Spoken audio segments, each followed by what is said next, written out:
여러분 안녕하십니까? 제6장 빅데이터 처리에 대한 개념에 대해서 이 시간부터 학습하겠습니다. 제6장에서는 대용량의 데이터를 처리하는 방법들에 대해서 기본적인 개념을 중심으로 해서 알아보겠습니다. 우리가 이미 제4장에서 살펴본 것과 같이 데이터 웨어하우스 그리고 이와 연관된 데이터 마트의 관계를 고려해 볼때 용량이 큰 데이터 세트를 작은 데이터 세트로 불환하는 것이 확실히 그 처리 속도를 높인다는 것은 분명한 것입니다. 그런데 제5장에서 살펴본 바와 같이 분산 파일 시스템이나 분산 데이터베이스에 저장되어 있는 빅데이터 데이터 세트는 이미 작은 세트로 분할되어 있죠. 그래서 이런 것에 대한 이해를 근간으로 해서 제6장 빅데이터 처리에 대해서 한번 살펴보는 시간을 갖도록 하겠습니다.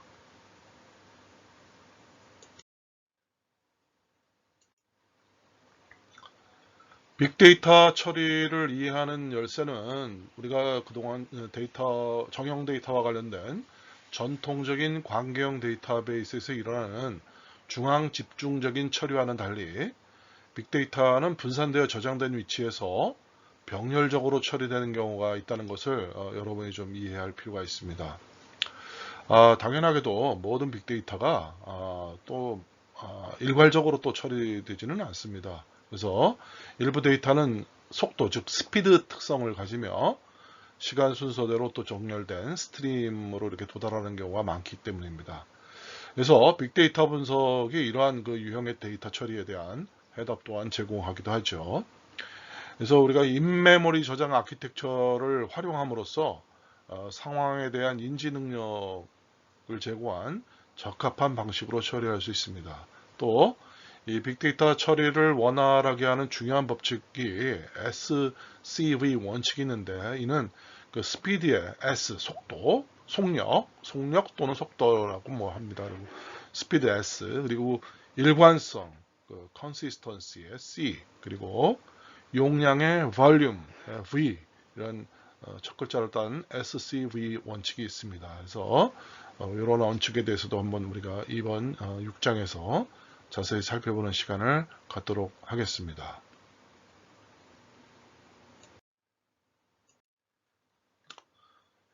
먼저 빅데이터 처리와 관련하여 기본적인 개념으로서 병렬 데이터 처리 방식과 분산 데이터 처리 방식, 그리고 하두비 갖는 의미, 또 작업부와 처리, 그리고 클러스터링 등의 주요 개념들을 한번 간략하게 살펴보는 시간을 제1절에서 갖도록 하겠습니다.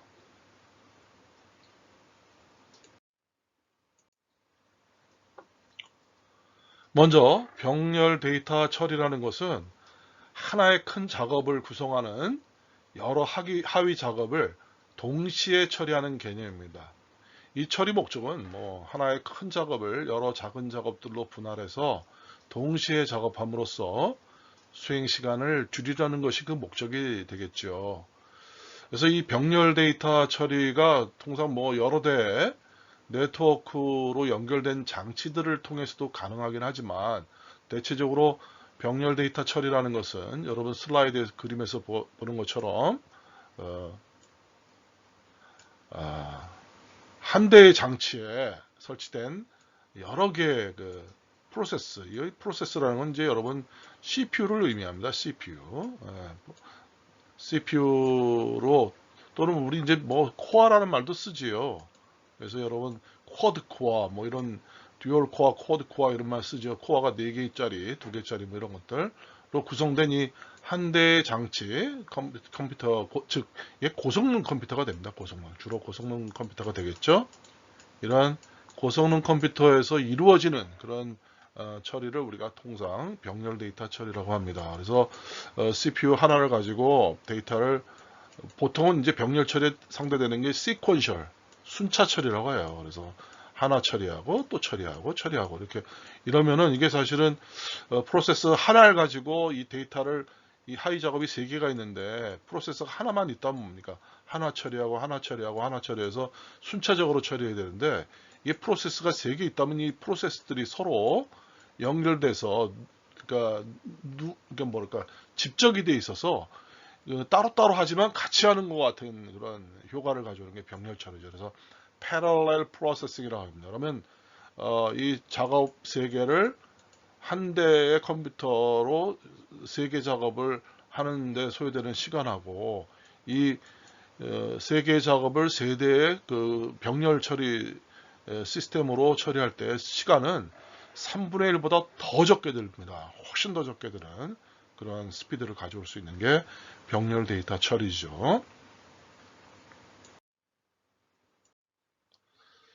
반면에 분산 데이터 처리라는 것은 동일하게 분할휘, 그러니까 하나의 큰 작업을 여러 개로 분할하고 하나씩 정복해 간다. 그래서 분할 정복, 디바이드 앤 컨커라고 이렇게 지금 했죠. 이 디바이드 컨커 원리를 사용한다는 점에서는 이 병렬 데이터 처리하고 뭐 연관성이 있습니다. 그렇지만 분산 데이터 처리는 물리적으로 이 분할되어 있는 장치예요. 아까 병렬 처리는 장치가 한 대였지만 이렇게 여러 대 컴퓨터로 일단은 작업이 분할돼 갑니다. 분할돼서 각 작업에는 어때요? 이 장치가 하나씩, 아까 코어가 프로세스가 하나씩 달려서 이 각각 처리하는 겁니다. 각각. 그래서 이 각각 처리해서 이 하는 방식을 우리가 이제 분산 처리 방식이라고 하죠. 그래서 물리적으로 분할되어 있는 장치들이 이런 물리적인 스위치라는 네트워크 장비를 통해서 이게 서로 공유하면서 이 세 대의 장치가 처리에 이용되는 방식, 이걸 우리가 분산 데이터 처리 방식이라고 합니다.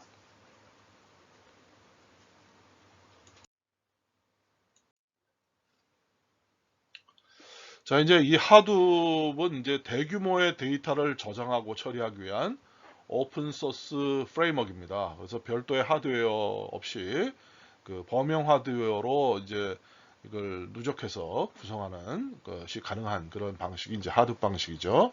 그래서 이 하둡 프레임워크는 현존하는 그 빅데이터 솔루션들을 위한 실질적인 산업 플랫폼으로서의 지위를 가지고 있습니다. 그래서 이 하드 플랫폼은 ETL 엔진 혹은 대량의 정형, 반정형, 비정형 데이터를 처리하는 분석 엔진으로 사용이 가능한 그런 시스템을 우리가 하둡 시스템이라고 하죠. 그래서 이 분석의 관점에서 볼 때 이 하둡은 맵 리듀스 처리 프레임워크를 수행하고 있습니다. 그래서 여기 보면 하둡이 이렇게 여기 문서형 데이터, 비정형 데이터죠. 그리고 여기 정형 데이터, 우리 엑셀 시트에 들어가 있는 것처럼 온라인 OLTP, 온라인 처리 시스템에 있는 데이터들이 대부분 정형 데이터고, 그리고 이제 이런 XML 데이터 같은 반정형 데이터, 이런, 그래서 이게 이제 우리가 다양한 유형의 데이터를 이 하둡에서 데이터를 ETL을 거쳐서